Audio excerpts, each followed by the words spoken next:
আমাদের শরীর যত দ্রুত ময়লা হয় তার চাইতে দ্রুত ময়লা হয় আমাদের ব্রেন। যে কি কোন ভাই, ব্রেন ময়লা হয়। হ্যাঁ, এবং ব্রেন যদি ময়লা হয় তখন হয় কি, ডিপ্রেশন হয়, অ্যাংজাইটি হয়, ঠিকভাবে ঘুম আসে না। তা ব্রেনটা পরিষ্কার করার জন্য প্রত্যেকদিন 5 বার গোসল করার চাইতে উপকারী জিনিস নামাজের ব্যবস্থা আমরা করছি। তার মানে নামাজ এটা ব্রেন পরিষ্কারের একটা সেরা বুদ্ধি। কিভাবে পরিষ্কার হয়? যে অবস্থায় আপনি আছেন শুকরিয়া আদায় করেন।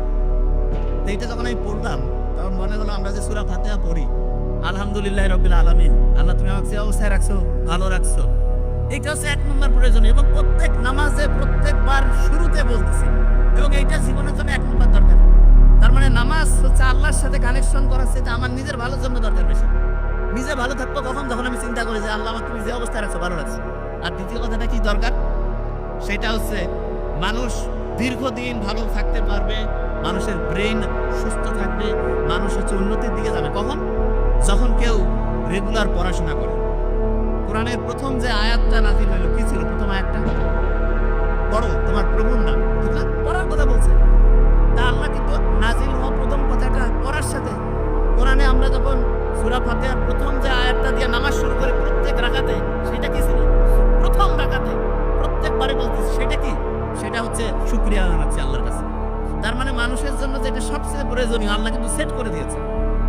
এখন দেখেন, অনেকেই বলে না যে আমি পড়ি কিন্তু আমার পড়া খেয়াল থাকে না। আছে না স্টুডেন্টের এই সমস্যাটা বেশি? তো আচ্ছা, ছেলেদের মধ্যে বলবেন ঈদের নামাজ কারা কারা পড়েন? একটা হাত করেন তো, বাকিরা পড়েন না? ঈদের নামাজ প্রত্যেকে পড়ি। আচ্ছা, তাহলে ঈদের নামাজ যে পড়ি, ঈদের নামাজে রিয়েলি আপনাকে এবার হাত উঠাতে বলবো না। অনেকে ভুল করেন না, এদিক ওদিক টাকাচ্ছেন যে কি মানে যাবো নাকি হাত বাদ হয় না? 100% হয়। কিন্তু যখন আমি এই যে 5 ওয়াক্ত নামাজ পড়ি, এটাতে কি হয়? প্রশ্নই আসে না। কারণটা কি? কারণটা হচ্ছে আপনি এখন বলতে পারেন যে ভাই আমরা তো ওই ঈদের নামাজ মাত্র সেরকম করি নাই। আপনি হিসাব করে দেখেন, প্রত্যেক বছরে 2 বার করে আপনি ঈদের নামাজ পড়েন। আপনি যদি 20 বছর ধরে নামাজ পড়তেন 40 বার পড়ছেন, কিন্তু তারপর আপনার খেয়াল থাকে না। কারণটা কি? কারণটা হচ্ছে ওই যে একটু আগে বলছিলাম, যা কিছু করি 1 সপ্তাহ পরে 80% ভুলে যাই। আপনি ঈদের নামাজ পড়েন তো বছরে 2 বার, আপনার পড়ার যে টেকনিকটা, যে নিয়মটা, সেটা শর্ট টার্ম মেমোরিতে থাকে, লং টার্মে আর রিজার্ভ হয় না।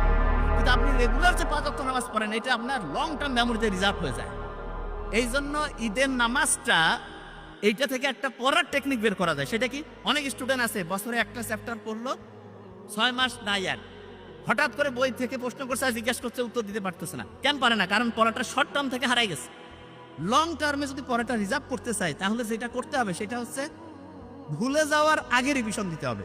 আমরা যে নামাজ পড়ি প্রত্যেকদিন 5 ওয়াক্ত নামাজ পড়তেছি না, একই সূরা ফাতিহা আমির কমন দরকার কি? আল্লাহ তো কইতে পারতো যে দিনে 1 বার পড়বা, একটু করে পড়লে হবে। নো, 5 বার রাখছে। এই কারণে দেখবেন মুহাম্মদ সাল্লাল্লাহু আলাইহি ওয়াসাল্লামের একটা হাদিস আছে, দিনে যদি 5 বার কেউ গোসল করে তাহলে তার শরীরে কোনো ময়লা থাকে না। না, আমাদের শরীর যত দ্রুত ময়লা হয় তার চাইতে দ্রুত ময়লা হয় আমাদের ব্রেন।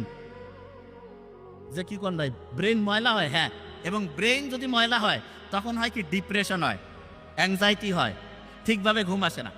তা ব্রেনটা পরিষ্কার করার জন্য প্রত্যেকদিন 5 বার গোসল করার চাইতে উপকারী জিনিস নামাজের ব্যবস্থা আল্লাহ করছে। তার মানে নামাজ এটা ব্রেন পরিষ্কারের একটা সেরা বুদ্ধি। কিভাবে পরিষ্কার হয়?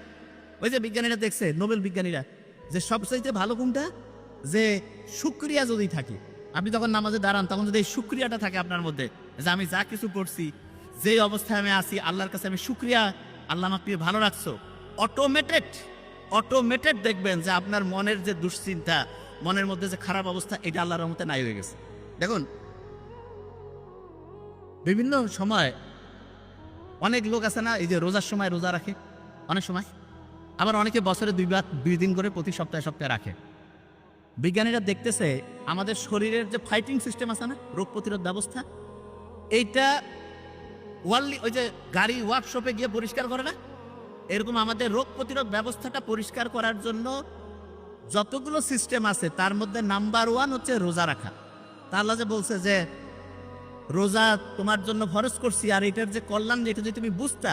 বিজ্ঞানীরা এখন দেখতেছে না, প্রত্যেক দিন আমরা যে রোজা রাখতেছি, প্রত্যেক মাসে যে এরকম করে এক্সট্রা যদি রোজা রাখি, তাহলে আমাদের শরীরটা ক্লিন হয়ে যায়। তা এই জিনিসগুলো আমি এই কারণে বললাম যে আপনি ইসলামের সাথে যদি থাকেন, তাহলে আপনি সবচাইতে বেশি উপরের দিকে যাবেন, সবচেয়ে বেশি সেরা হবেন।